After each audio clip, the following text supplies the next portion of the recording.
Hi everyone, welcome to our channel Lalitha Shastra vlogs. ఇంతవరకు ఛానల్ని subscribe చేసుకొని వారు ప్లీజ్ సబ్స్క్రైబ్ చేసుకోండి. నేనైతే ఇప్పుడు క్యాబేజ్ ఆవపెట్టిన కూర అయితే చేస్తున్నాను.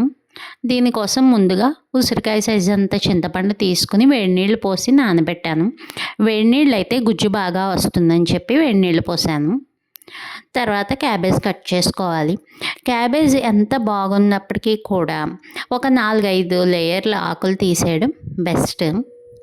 ఈ తీసేసిన ఆకులు ఇదివరకు యూపీలో ఉన్నప్పుడైతే బాగున్నాయి అనిపిస్తే చక్కగా ఆవులకి పెట్టేదాన్ని. ఇక్కడ ఆవులు గేదెలు చూద్దామన్నా కూడా ఉండవు అన్నమాట అస్సాంలో. క్యాబేజ్ని ఈ పై పార్ట్ గట్టిగా ఉన్న పార్ట్ తీసేసుకుంటే బాగుంటుంది. ఆ తర్వాత సన్నంగా తరుక్కోవడమే. ఇది ఒక ట్రెడిషనల్ కర్రీ రెసిపీ. ఇప్పటి రోజుల్లో పిల్లలకి అన్ని వెరైటీస్ కావాలి కదా.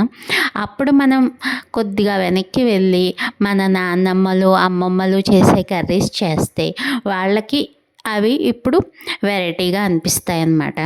ఇలా పిల్లల్ని ఈ టిప్తో అయితే మస్కా కొట్టించవచ్చు, అన్ని రకాల వెజిటేబుల్స్ అలవాటు చేయొచ్చు. ఇంకా మేమైతే ఆంధ్రాలో ఉండేది తక్కువే కాబట్టి మా అమ్మాయికి ఇలాంటి పాత వెరైటీస్ చేసినప్పుడు అవి వెరైటీగా అనిపిస్తాయి.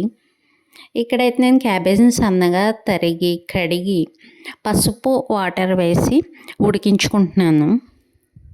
క్యాబేజ్ని ముందుగా నార్మల్ వాటర్తోనే ఉడకబెట్టుకోవాలి.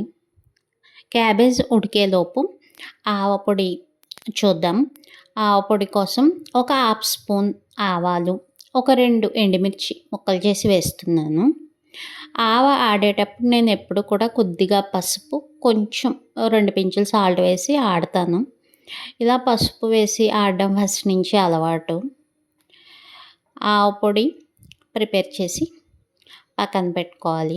క్యాబేజ్ కూడా బాగా ఉడికిపోయాక ఒక స్ట్రైనర్లోకి వడపోసుకోవాలి.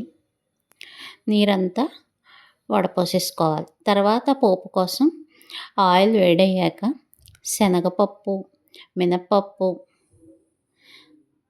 ఆవాలు, జీలకర్ర వేసుకోవాలి. నేను ఇక్కడ కొద్దిగా మెంతి గింజలు కూడా వేస్తున్నాను. పులుపుతో చేసిన ప్రతి కూరకి ప్రతి పోపుకి నేనైతే మెంతి గింజలు వాడతాను. 2 ఎండుమిర్చిని ముక్కలు చేసి వేసుకున్నాను.